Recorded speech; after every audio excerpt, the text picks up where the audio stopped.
GTC4 Lusso, une Ferrari version break. Mercedes classe E, une nouvelle étoile aînée. Des citadines pleines de surprises. Une famille en visite au salon.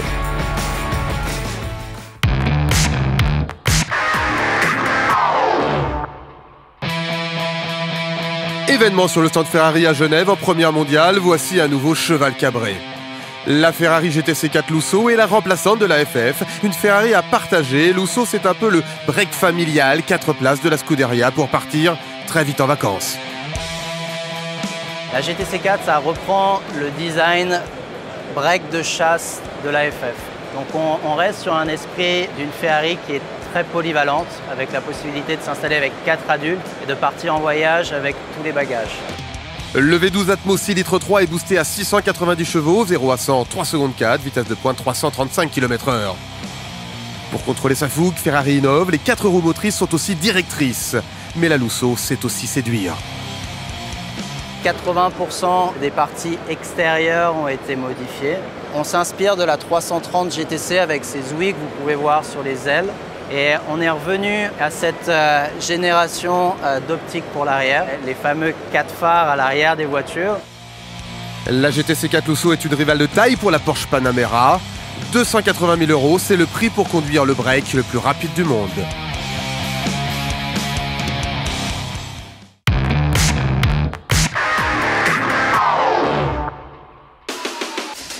Une nouvelle étoile est née. Mercedes présente pour la première fois en Europe la 10e génération de sa berline classe E. Le modèle phare de sa gamme grande routière. Esthétiquement, le lifting est réussi, plus de fluidité. Avec ses nouvelles optiques avant, elle prend des faux airs de sa petite sœur classe C. Lorsque les clients regardent la voiture, ils en tombent presque amoureux. C'est l'aspect émotionnel de l'histoire. Bien entendu, elle est aussi pleine d'innovation. Elle touche donc autant le cœur que la raison. Plus 43 mm, cette nouvelle classe E s'allonge, 4,92 m, c'est presque une limousine. Mais surtout, le bond technologique est énorme. En mode conduite semi-automatique, la Mercedes se maintient seule dans la voie de circulation et se gare toute seule également. C'est sûrement la limousine business la plus intelligente du monde. Elle possède un système de conduite intelligente d'un niveau supérieur avec encore plus de fonctions de conduite autonome. Elle possède donc ce qui se fait de mieux en matière d'aide à la conduite chez Mercedes. C'est une voiture 100% connectée qui répond aux plus hauts standards de performance. Devant son double écran digital 12 pouces, le sentiment de sécurité est optimal. 5 motorisations, 184 à 258 chevaux. Une version hybride rechargeable est attendue, conso annoncée 2 litres au 100.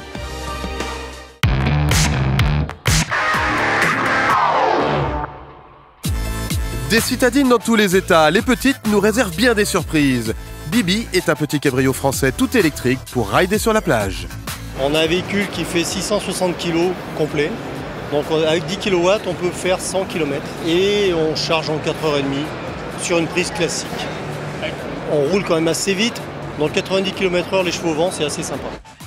La petite Up restylée monte le son en version Beat avec une sono de boîte de nuit, 300 watts, 7 haut-parleurs. Toyota Aygo, petite mais aussi sécurisée que les grandes. Le système anti-collision Safety Sense est à découvrir sur le salon grâce à ce simulateur. Mais c'est bien réaliste. Et là, ce coup, hop, ça traverse et hop, elle freine pour vous, ça s'allume pour vous. C'est vrai qu'on est vachement en sécurité. Petite mais musclée, Ford Fiesta ST200, une bombinette, 200 chevaux, 230 km/h. Je dirais 100 chevaux, jusqu'à 150 chevaux, c'est normal. 200, ça commence déjà à pousser, on peut dire. Les petites citadines assurent, comme quoi ce n'est pas la taille qui compte.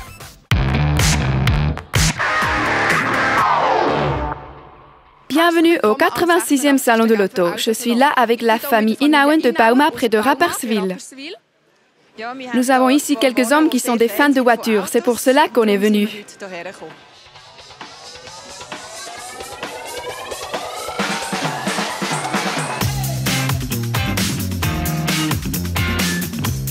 Nous sommes arrivés sur les stands. Le Salon de l'Auto, c'est une belle destination pour une sortie en famille. Oui, de toute façon, c'est très intéressant. Ici, on peut voir les nouvelles voitures avant de les croiser sur la route. Et ça permet de passer un moment génial en famille.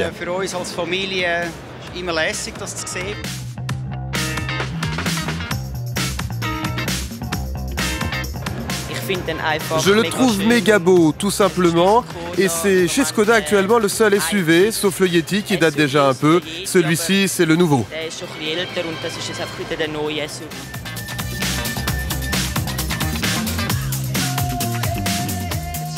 Nous sommes maintenant devant le stand chez Jaguar. Des voitures magnifiques, ça vous fait rêver? Absolument, surtout en tant qu'homme. Cette force, cette puissance à l'anglaise, c'est un véhicule très spécial que l'on ne peut voir que chez Jaguar.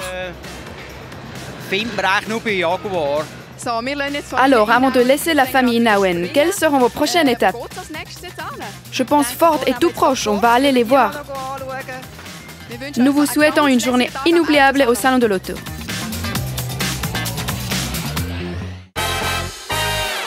Quelle est votre voiture préférée du salon? Rendez-vous sur notre page Facebook, cliquez sur Première de rêve et likez votre coup de cœur.